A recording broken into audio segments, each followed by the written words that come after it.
Eh, ya habíamos invitado a José a cantar antes, pero estaba un poquito así como cuando estoy yo ahorita. Nada, nada, un poco nervioso. Pero lo hizo muy bien, siendo la primera vez, lo hizo excelente. Y Zula, bueno, ya es maestra en este terreno, pero felicitaciones, José. Muchas gracias por acompañarnos esta mañana. Bueno, ya no esta mañana, este día, este mediodía.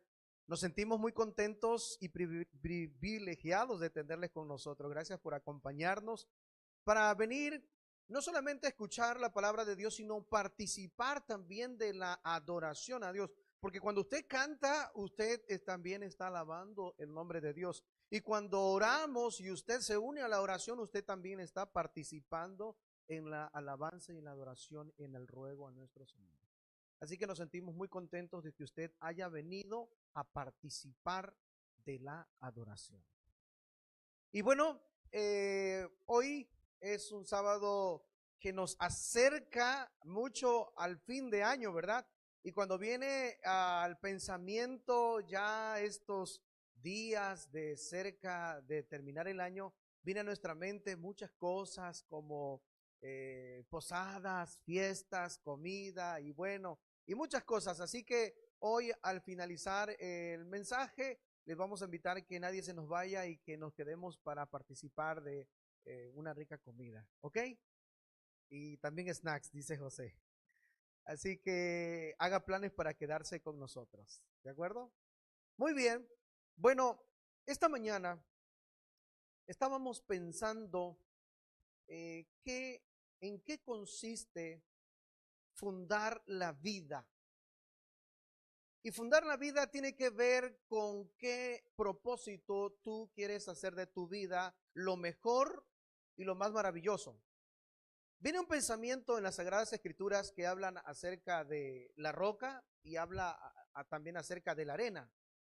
Y entonces viene a nuestro pensamiento y a nuestra, o más bien a nuestra mente, la idea de en qué quieres consolidar tu vida. Hace algunos años, mientras trabajaba en una isla en México, conocida como la isla de Ciudad del Carmen, Campeche, pasaba por un puente que conectaba esa isla con la parte continental de México. Y entonces había una forma de construcción como si hubiera sido una pequeña tienda o algo así, pero la habían hecho sobre la arena. Así que cuando vez tras vez pasaba yo, encontraba a esa construcción que en vez de estar como se había hecho, estaba así de lado. Y yo le decía a mi esposa, oye, mira, esta construcción que hicieron, eh, ¿será que la construyeron así torcida o es que la arena, el mar y todo eso jugaron una parte en la que la fue moviendo, ¿no?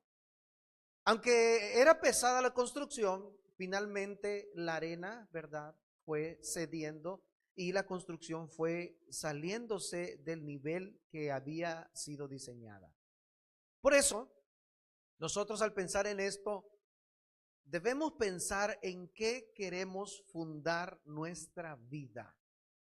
¿En qué queremos fundar nuestra vida? ¿En la arena o en la roca? Yo quiero invitarles a abrir las Sagradas Escrituras allá en el Evangelio de según San Mateo. Mateo en el Nuevo Testamento, en el capítulo 7.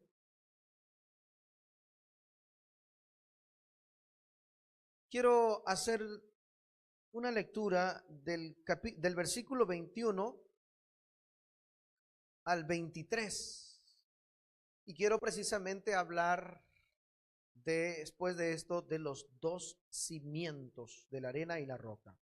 Bueno, si los tenemos, síganme con su vista y si no, voy a leer para todos.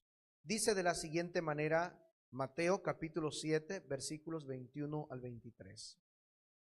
No todo el que me dice Señor, Señor entrará en el reino de los cielos, sino el que hace la voluntad de mi Padre que está en los cielos. Muchos me dirán en aquel día, Señor, Señor, ¿no profetizamos en tu nombre y en tu nombre echamos fuera demonios y en tu nombre hicimos muchos milagros? Entonces les declararé: nunca os conocí, apartaos de mí, hacedores de maldad. Antes de hablar de los dos cimientos, porque eso es parte del cuerpo de este mensaje, hay una expresión, un versículo que dice: Señor, Señor. ¿Qué cosa?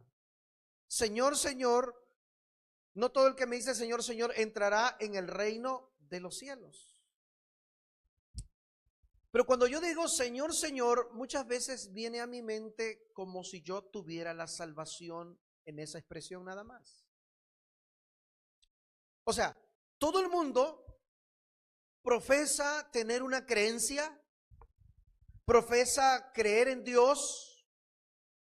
Podemos decir que todo el mundo, nos estamos refiriendo a todo el mundo cristiano, a todas aquellas personas que creen que tienen un Salvador, que tienen un Dios, y que en base a eso, su fe, entonces cobra esa promesa y dice Señor. Pero curiosamente, cierto día Jesús hablando, ¿verdad? No solamente con sus discípulos, sino hablando a la gente, les dijo: no todo el que me dice Señor, Señor entrará en el reino de los cielos. Esta es una expresión bastante polémica, podemos decir, controversial tal vez. ¿Por qué está diciendo esto Jesús? Y es que nosotros llegamos a pensar que muchas veces con el hecho de creer o de profesar algo, ya es solo para poder ser salvos para toda la vida y para toda la eternidad. Pero nótese algo muy importante en esta expresión, que en realidad no todos los que profesan creer en Jesús realmente hacen lo que dicen, lo que predican o lo que enseñan o lo que dan testimonio. Así que Jesús, bajo estas enseñanzas, habían fariseos, saduceos y grupos en los días de Jesús que ellos decían que tenían por padre a Abraham. Se conocía como que Abraham era el padre de la nación israelita y que solamente al ser hijo de Abraham entonces tenían derecho el favor de Dios y derecho al cielo. Así que muchas de estas personas tenían ritos y ceremonias en que ellos se creían totalmente limpios y se creían justos. Así que cuando Jesús dice: no todo el que me dice Señor, Señor entrará en el reino de los cielos, se estaba refiriendo precisamente que las personas que creen tener una justicia propia, una justicia externa, y no tienen la justicia de Jesús, posiblemente no entrarán en el reino de los cielos. Porque entrar al reino de los cielos no es solamente creer de manera superficial en Jesús. Cuando yo era mucho más joven de lo que soy ahora, ¿verdad? Y mucho más joven de lo que era usted, yo escuchaba hablar a mucha gente acerca de Jesús. Pero una cosa es escuchar hablar de Jesús y otra cosa es conocer ¿a quién? A Jesús. Y no vamos a ir con esa situación mística y rara de la que hablamos. Es que Jesús, yo quiero conocerlo como una persona de carne y hueso. No me estoy refiriendo a eso. Me estoy refiriendo de conocer a Jesús en su palabra, pero también conocerlo en la vida de las personas que dicen creer en Jesús. Porque posiblemente el único Jesús que la gente va a ver en nosotros, o más bien el Jesús que va a ver, va a ser en nosotros. Cuando la gente nos vea, pueda decir: ese hombre, esa persona que es cristiano, está diciéndonos que es verdaderamente creyente de Jesús, que es discípulo de Jesús y que está haciendo la voluntad de Jesús. Porque entonces, ¿cómo nosotros podríamos llegar a pensar acerca de conocer a Jesús si nosotros no dedicamos el tiempo a conocerlo? ¿Y cómo otras personas van a conocer de Jesús si no hay quien les hable de Jesús y no hay quien haga la voluntad de Jesús? Dice por ahí la historia que cierto hombre que vivía en un país lejano en África, Mahatma Gandhi, mejor conocido, llegó a una iglesia cristiana. Y entonces cuando escuchó hablar de Jesús, este hombre le encantó la persona de Jesús. Le hablaron acerca de la Escritura, tanto así que Gandhi tuvo el deseo de conocer más acerca de él. Pero cuando conoció a los seguidores de Jesús, entonces Gandhi se decepcionó. Dice, me gusta Jesús, pero no me agradan los seguidores de Jesús, porque los seguidores de Jesús no están siguiendo verdaderamente a Jesús. Fue un impacto tan grande. ¿Qué hubiera pasado si ese hombre se hubiera llevado la mejor experiencia en la vida de los cristianos que reflejaran el carácter de Jesús? Gandhi posiblemente hubiera llegado a impactar a la India con toda esa enseñanza que hubiera visto. Así que, número uno, no todos los que profesan ser cristianos en aquel día y vengan y digan, Señor, Señor, entraremos al reino de los cielos, al menos que hagamos la voluntad de Dios o del Padre que está en los cielos. O sea, al menos que realmente dentro de nosotros estemos viviendo lo que dice el Señor. En aquellos días, la gente tenía lo siguiente, que si una persona expulsaba fuera a un demonio, me estoy refiriendo que cuando había una persona que tenía un espíritu inmundo o lo poseía un espíritu inmundo, iban a buscar a una persona, a un líder religioso o no religioso, a alguien que tuviera temor de Dios, y lo iban a buscar. Y cuando lo iban a buscar, entonces esta persona iba a orar por esa persona, y cuando oraba por esa persona, por el poder de Dios, ese espíritu maligno, ¿qué cosa? Salía por el poder de Dios. Así que las personas en aquellos días creían que esa era la mayor manifestación del poder de Dios, era el mayor milagro del poder de Dios. Y la persona que expulsaba los demonios era una persona que estaba completamente integrado a la fe de Cristo Jesús o a la fe de Dios. ¿Saben que yo conocí a una persona que un día me dijo, pastor, ese hombre que vive por aquella casa, sería bueno visitarlo? Y le dije, sí, vamos. Y me dice, ¿sabe que ese hombre fue un cristiano muy fervoroso hace algunos años? Oh, ¿y qué le pasó? Tuvo muchos problemas en la vida. Fíjese usted, y entonces él me empezó a hablar de los logros que él había tenido como cristiano. Y me dice, ese cristiano era una persona que iba y reprendía a los demonios. ¿Es verdad? Sí, pastor. Era un hombre consagrado a la fe. Así que cuando el hombre iba a orar en el nombre del Señor, los espíritus no se resistían y salían. ¿Pero cómo? Sí, pero yo no entiendo por qué entonces ese hombre si era tan fervoroso. Porque hoy está fuera de la fe. ¿Saben? Cuando la sentencia del Señor venga, que a unos llamará para vida eterna y a otros les dirá, apartaos de mí, nunca os conocí. Esas personas vendrán y le dirán, Señor, en tu nombre echamos demonios, en tu nombre hicimos milagros. ¿Y por qué Jesús les va a decir, apartaos de mí, hacedores de maldad? ¿Saben ustedes por qué? Porque no le permitieron verdaderamente que Dios viviera en sus corazones.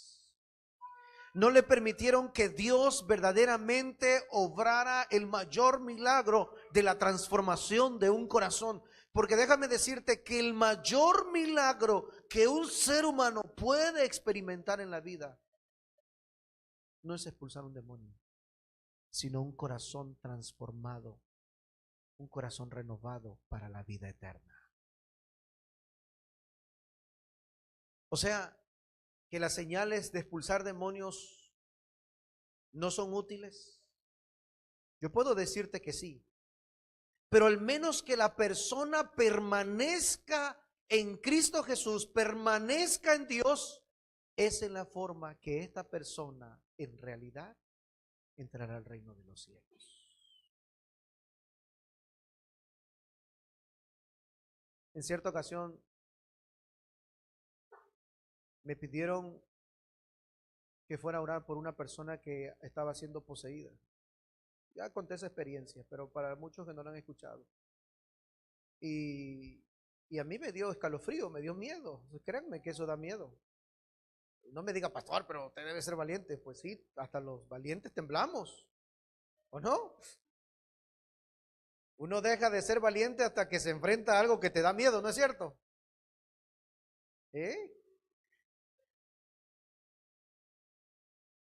Yo no sé cuál es el lugar más peligroso de aquí y no me interesa saberlo. Pero si me dicen, ¿sabes qué? Vete caminando a tales horas que a esa hora es peligrosísima. Yo no voy a ir porque no voy a tentar la situación, ¿verdad? Así que uno es valiente hasta que uno se enfrenta a lo que te da miedo. Y ese día a mí me causó miedo. Eran las 11 de la noche cuando me hablaron. Estaba yo con miembros de mi congregación, estábamos haciendo planes para hacer la obra de Dios en ese lugar. Y entonces le dije, hermanos, me acaban de hablar por teléfono y me han dicho que está pasando esto y esto. ¿Quieren ir? ¿Qué creen que me dijeron? ¿Ustedes creen que me dijeron, sí, vamos, no hay problema? No, pastor, pues que le vaya bien. Me abandonaron como Pedro cuando abandonó a Jesús. Le digo, no, hermanos, miren, no se preocupen, vamos a orar nosotros primero, le digo. Y si hay algo en el corazón de ustedes, si hay algo que no está bien, vamos al Señor. Vamos a arrodillarnos. Vamos a dedicar un tiempo para orar. Y vamos a pedirle que Dios nos perdone. Porque en nosotros no hay ningún poder especial. ¡Ninguno! Lo único que tiene poder para esto es Dios. No hay nada, no hay un ser humano que porque diga que es Superman o quien se crea que es. No hay poder humano para esto. Esto solamente de forma espiritual y con la ayuda de Dios. ¿Sí, no? Así que cuando oramos, me llaman por teléfono y me dicen, pastor, ya no necesita ir. Y le digo, ¿pero por qué? Si yo ya estaba yendo. Me dice, porque ya fui a orar por el muchacho y ya está tranquilo. Bueno, bendito sea Dios, dije yo. Qué bueno. Pero ¿saben ustedes que en mi corazón, al irme a acostar durante la noche, hay algo que no me dejaba dormir? Sentí una impresión en mi corazón que me tuvo que hacer bajar de la cama y arrodillarme y platicar con Dios, orarle al Señor. Y después de un buen rato me acosté a dormir y muy temprano de madrugada otra vez me despertó eso. Y me volví a colocar de rodillas. ¿Saben ustedes? Había yo prometido regresar al día siguiente, o más bien ir al día siguiente. Pero el hermano que me había dicho que yo fuera a orar por él, me dice, pastor, ya está tranquilo, yo fui a orar por él. Al día siguiente, cuando habíamos programado la visita, me llama el hermano y me dice, pastor, la cosa se puso fea, se puso peor que ayer. No, hombre, hermano, que más querían de que yo me espantara, claro.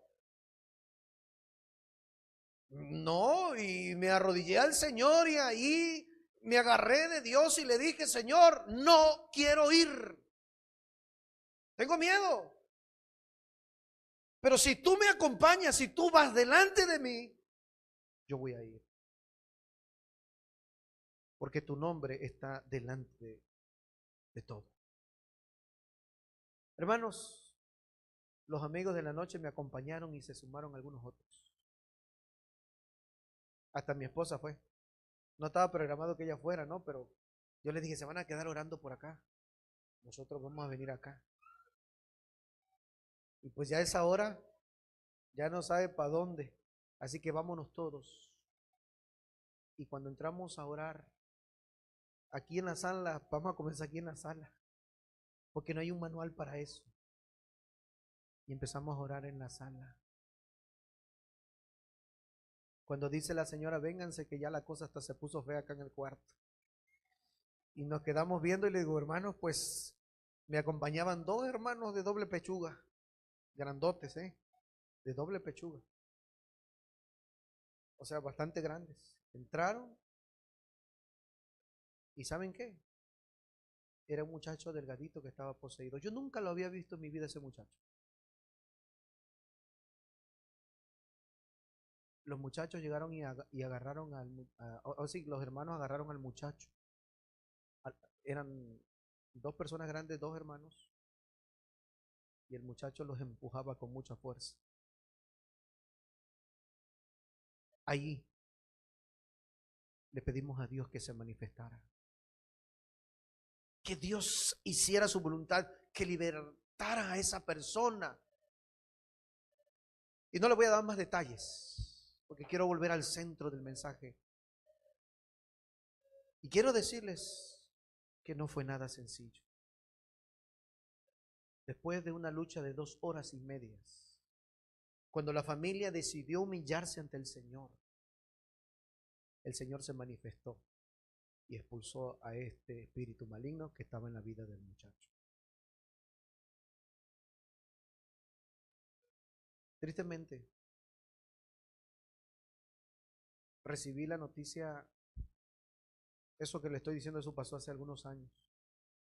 Uno de los hermanos que me había acompañado, que era fervoroso, que luchaba, un día decidió no más continuar en el camino de la fe. Y yo me pregunté, ¿pero por qué? Si este hombre aquel día me acompañó y fue en el nombre del Señor y todos vimos cómo Dios se manifestó. El poder de Dios se manifestó expulsando ese espíritu maligno. Dios se presentó con poder, su soberanía se hizo notar, todos lo vimos. Pero este muchacho se apartó de Dios. Yo te digo una cosa, todos podemos ser un instrumento en las manos de Dios si nosotros queremos serlo. Pero el día que nosotros nos apartemos de Dios, es el día que entonces nuestra vida dejará de hacer la voluntad del Padre que está en los cielos. Y aun cuando nosotros podamos contar la historia de que en tu nombre echamos milagros en el pasado, de que hicimos esto, de que hicimos el otro, quiero decirte algo. Aquel día Jesús puede decirnos, apartaos de mí, porque no os conocí. No basta con que tú hayas sido un instrumento para que Dios hiciera un milagro. No basta.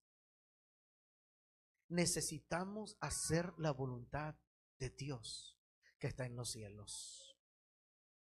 Por eso aquellas personas, los judíos, los fariseos, esas grandes personas, creían que hacer ese acto de tener esa autoridad de expulsar a los espíritus, pensaban que con eso era suficiente para entrar al reino de los cielos, tener el favor y el derecho de hacerse dueños del cielo. Yo quiero decirte esto. La gente dice lo siguiente. Dicen que es muy difícil salvarse. Y es muy fácil perderse. ¿Han escuchado ustedes hablar de eso? Que es muy difícil salvarse y muy fácil perderse, ¿verdad? Yo he escuchado hablar eso.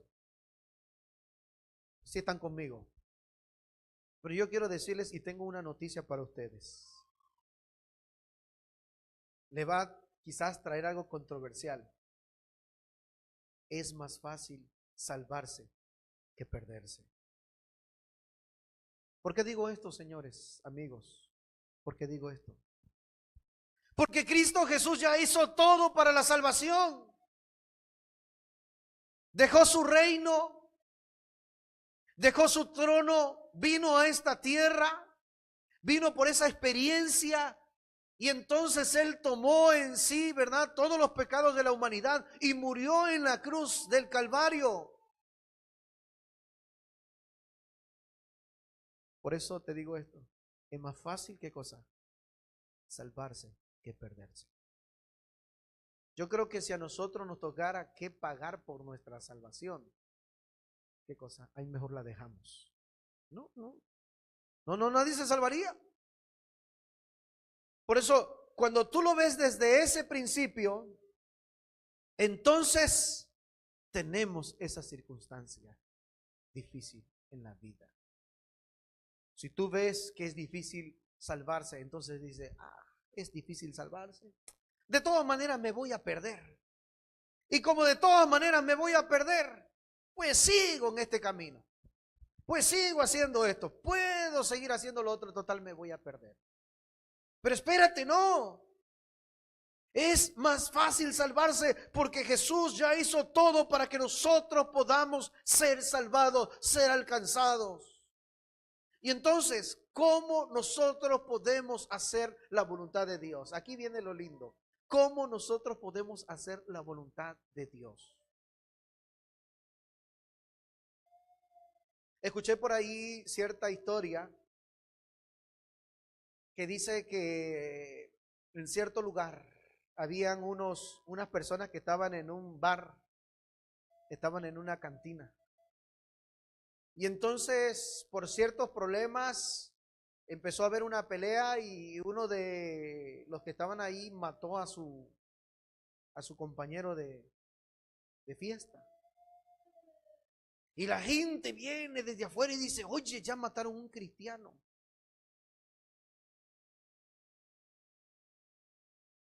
Obviamente el término cristiano se lo han tergiversado para muchas cosas, ¿verdad? Porque ¿qué hacía un cristiano ahí adentro? Si estuviera predicando, qué bueno, ¿no? Pero él estaba participando, así que yo no creo que haya sido un cristiano. Más bien se ha relajado ese término de cristiano. Y lo mataron. Pero quiero decirte esto, honestamente, nosotros podemos tener la oportunidad de hacer la voluntad de Dios. Porque tú puedes decir, pastor, es que es difícil hacerlo. Bueno, sí, no te voy a decir que, ay, qué bárbaro, está regalado esto, está regalado. O sea, hay que tener que hacer esfuerzos en la vida. Para tener algo nos esforzamos, ¿sí o no es cierto? Nos esforzamos, sacrificamos muchas cosas. Si ya la salvación está a nuestro alcance, ¿por qué entonces nosotros no esforzarnos a hacer algo mejor? Miren lo que dice las Sagradas Escrituras y ahora quiero leer el versículo 24 al 27 en lo que dice. Mateo 7, 24 al 27 dice lo siguiente. A cualquiera pues que me oye estas palabras y las pone en práctica, lo compararé a un hombre prudente que edificó su casa sobre la roca. Descendió la lluvia, vinieron ríos, soplaron vientos y golpearon contra aquella casa, pero no cayó porque estaba cimentada sobre la roca. Pero cualquiera que me oye estas palabras y no las practica, lo compararé a un hombre insensato que edificó su casa sobre la arena. Descendió la lluvia, vinieron ríos, soplaron vientos y dieron con ímpetu contra aquella casa y cayó y fue grande su ruina. Aquí hay dos cosas. dos fundamentos, dos maneras de poder fundamentarse. Número uno, dice el Señor: aquel que oye mis palabras y las pone en práctica, lo compararé con un hombre prudente, un hombre sabio, que edificó su casa sobre la roca. Bueno, aquí es muy diferente cómo se construye en nuestro país. Bueno, en México hay una parte que ustedes conocen que se llama la península de Yucatán. La península de Yucatán es muy conocida, bueno, es muy conocida porque toda esa zona prácticamente es de piedra. Sí se le conoce. Y cuando uno va a cavar con la pala o algo, saca uno un poquito de tierra y lo demás es piedra, roca, sólida. Para hacer esas grandes canales, no, hombre, se llevarían años con una herramienta sencilla. Así que tienen que meter máquinas súper grandes. Pero imagínense ustedes, ¿es difícil o fácil cavar en una roca? Es difícil. La respuesta es sencilla. Es difícil hacerlo. Pero ¿qué cosa? La roca es ¿cómo? Es sólida. La roca es fuerte. ¿No es cierto? Ahora dice el Señor, si tú fundamentas o cimientas tu vida o tu casa, vamos a poner el ejemplo de la casa, como dice la Escritura, haces una casa sobre la roca, entonces ¿qué? La casa prevalece aunque soplen vientos, crezcan los ríos, golpee el agua contra tu casa. ¿Qué cosa? Tu casa sobre la roca va a permanecer porque está sólido, está fuerte, la base es sólida, es fuerte.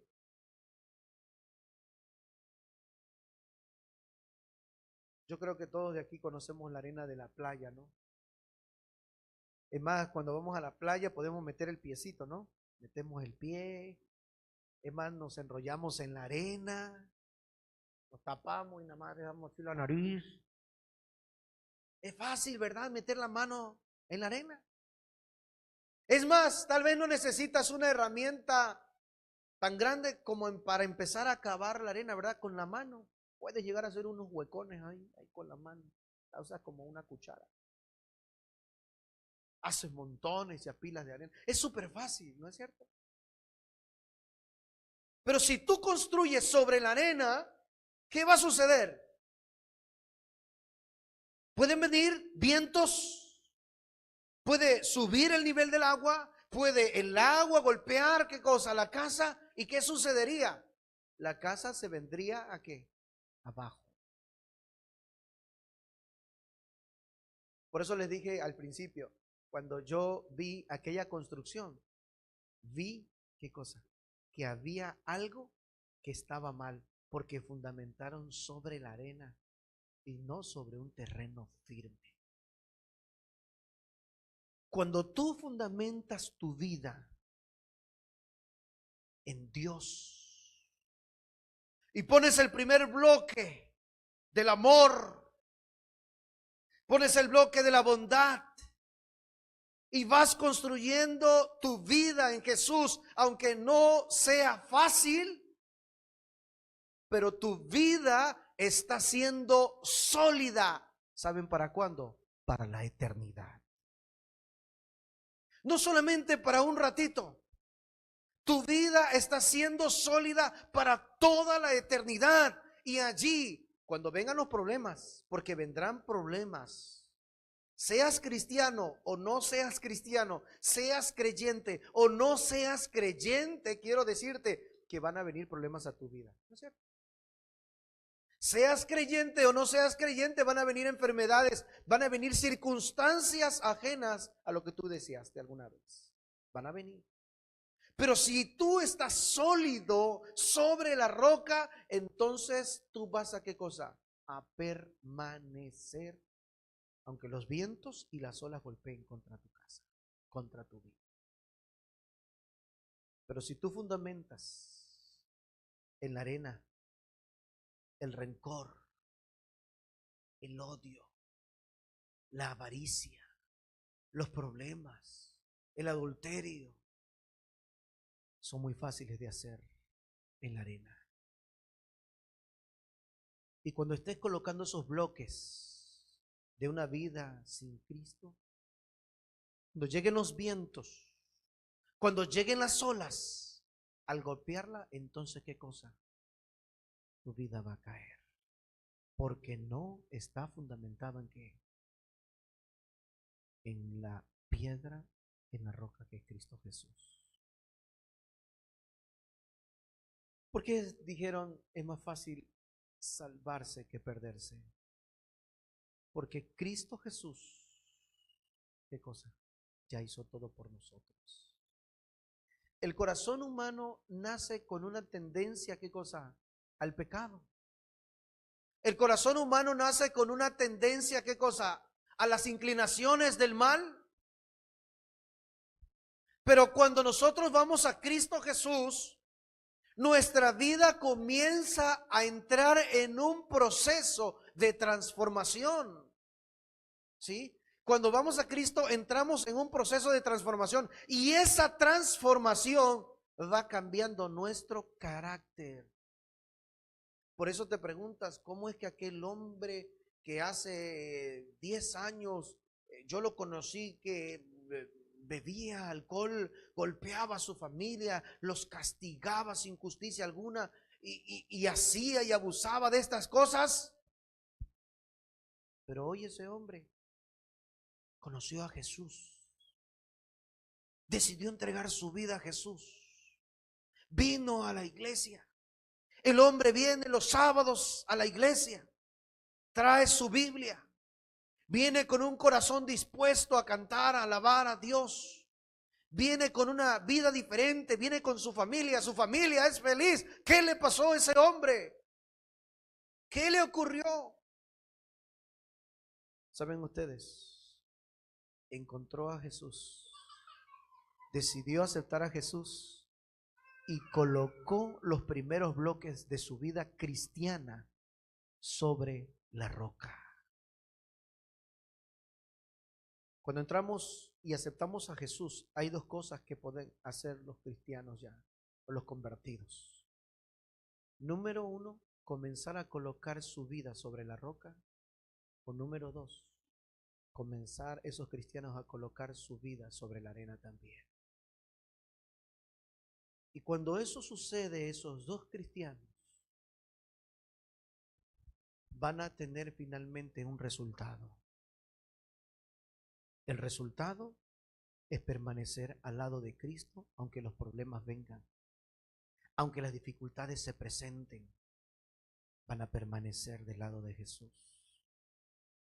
Pero los cristianos que estemos colocando ahora los cimientos en la arena, cuando lleguen esos momentos de dificultad, van a ser, ¿qué cosa? Arrasados. Y tú te preguntarás, ¿qué le pasó a aquel hombre que predicaba? ¿Qué le pasó a aquel hombre que hacía esto? ¿Qué le pasó a aquel hombre que expulsó demonios? Y saben ustedes, aquel hombre cristiano nunca colocó su vida sobre la roca. Prefirió hacerlo sobre la arena. Los problemas llegarán tarde o temprano. Tarde o temprano nos vamos a enfrentar a una realidad.